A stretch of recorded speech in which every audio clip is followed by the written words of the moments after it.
I can tell you about my positive experiences that I've had with a lot of different things in life. Natural psychedelic experiences like the use of an isolation tank. And me personally, I've gotten great benefit out of certain psychedelics because I think they dissolve ego, and I think they offer you a view of the world that may not be possible without it. They also might be the root of all religious experiences, or at least most true religious experiences. In fact, mainstream scholars in Jerusalem are now trying to connect the idea of Moses and the burning bush with some sort of a psychedelic experience, very possibly DMT itself, because of the fact that one of the bushes that exists in that area is the acacia bush, which is rich in DMT. A lot of plants. There's many plants that contain DMT in it, including the human mind. The human mind produces it. The body produces it. It's produced in your liver. It's produced in your lungs. And they've even shown recently in tests with live rats that they're actually producing the pineal gland itself is actually producing dimethyltryptamine. And that is what they've always thought of as the third eye. The pineal gland is this thing that sits right in the middle of your head and literally is your third eye. And certain reptiles, it actually has a retina and a lens. Why do you think that our body produces it? We don't know. I mean, we need to research it. We need to find out. There's a lot of theories about it, which range from completely fantastical to, you know, the idea that it's just a part of normal human neurotransmitters and normal human neurochemistry, and that when you take a large dose of it, you just get this scrambled, crazy signal that you can misinterpret for being a conversation with God.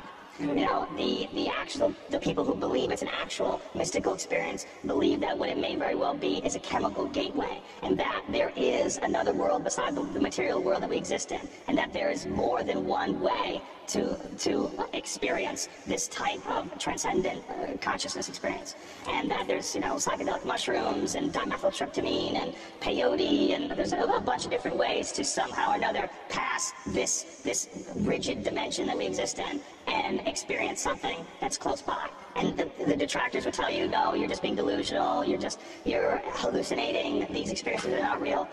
That may or may not be true, but my point of view has always been whether or not you are actually going to a different dimension and experiencing intense love and beauty and complete lack of ego and an understanding of reality that wouldn't be possible without that experience. Whether or not it's a hallucination or not, it is the exact same experience. So if you are actually going to another dimension and communicating with God, or whether you think you are because you're taking this psychedelic drug, the experience is indistinguishable to you. I mean, and even Terence McKenna's work through an anthropological lens, talking about the origin of human evolution linked with psilocybin. And so there's just such a vast history that's kind of taboo to talk about, of course, because psychedelics are illegal.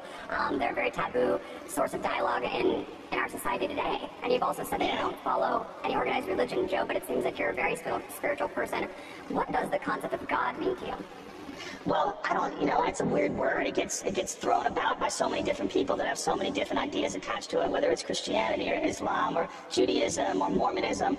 And what it means to me, just the idea, if you erase all religion, erase all ideologies, is there a path that people can live that is the most harmonious with nature and with each other? Is there a path? Is there a path of love and of understanding and friendship and kindness?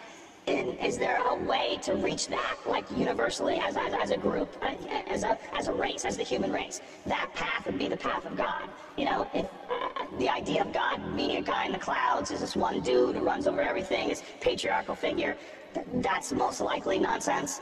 But what I've seen taking psychedelic drugs is so crazy that it's way crazier than the idea of a guy in the clouds with a harp. The guy in the clouds with a harp is nothing compared to what you'd see on a heavy mushroom trip. I think that we all know that there is a really beneficial and a beautiful way to live life, and we all know that there's an absolutely evil way to live life, and it almost entirely depends on how your actions and reactions affect people around you. One human family working symbiotically with each other to make the world a better place. So we have two. Yeah, it sounds like nonsense, because you can't control resources, how are you going to make money, how are you going to control the stock market.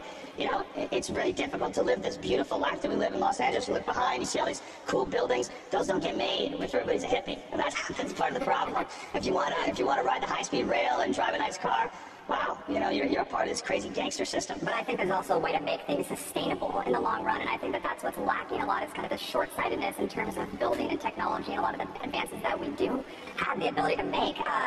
Joe, let's talk about the war on drugs. Here we are, we're talking about isolation tanks, which you said, can facilitate these mind-blowing experiences similar to psychedelics. Speaking of all the drugs that are legal versus illegal, really shocking, 50% of federal inmates right now are incarcerated for drug-related charges, yet drug abuse in the country is at an all-time high. Why has the war on drugs been such an abysmal failure? Well, first of all, it's not really a war on drugs. It's a war on some drugs. And the drugs that are government sanctioned and they're taxing them, those are not illegal. Alcohol is available almost everywhere you look. It's one of the worst drugs we have. As far as the consequences of using it, it's one of the most screwed up drugs available to people, and it's everywhere. We just sort of understand that one shot of Jack Daniels has this effect, one beer has that effect, and it's because of the fact that it's pretty strictly regulated, and it's part of our culture, it has been for a long time. We've just accepted the fact that this drug is in every restaurant you go to, is in every supermarket you go to, is in drugstores, it's everywhere. I mean, it's amazing, and there's nothing wrong with alcohol, don't get me wrong, I'm 100% down with you being able to do whatever you want to do with your body, but we're incredibly inconsistent. The amount of prescription drugs that are prescribed in this country points to that. The amount of people in this country that are hooked on meth, the amount of people in this country that are hooked on pharmaceutical drugs, these are huge, huge numbers. And then there's drugs like marijuana, which literally hurt almost no one. And my point of view has always been, if marijuana turns your life into a loser, it's just because marijuana got there first. Like, you really had issues. If pot is what does you in, I mean, it could have been anything. It could have been gambling, cheeseburgers, scratch tickets, masturbation. You might just be a crazy person. I don't really believe that marijuana is a bad thing. I think marijuana is a tool, and it can be used like any other tool, like a hammer. You can build a house with it, or you can hit yourself in the privates if you're crazy. You can do whatever you want. And it doesn't mean that we should get rid of hammers, and it doesn't mean we should get rid of pot either. I think for a lot of people, pot is incredibly beneficial. It's incredibly beneficial medically. It's incredibly beneficial for people's personalities. It helps them relax and unwind and be a little bit more sensitive and be a little kinder to each other. It makes sex feel better. It makes food taste better. It's an incredible plant. It's an alien plant. It's not unlike any other plant that exists on this planet. As far as the amount of good that you get from one thing, you can make buildings with it. The food, you can make food out of it. It's hemp seed. The hemp seed has amino acids in it, incredibly healthy for you. It's high in protein. I mean, it's amazing the different things that marijuana is capable of.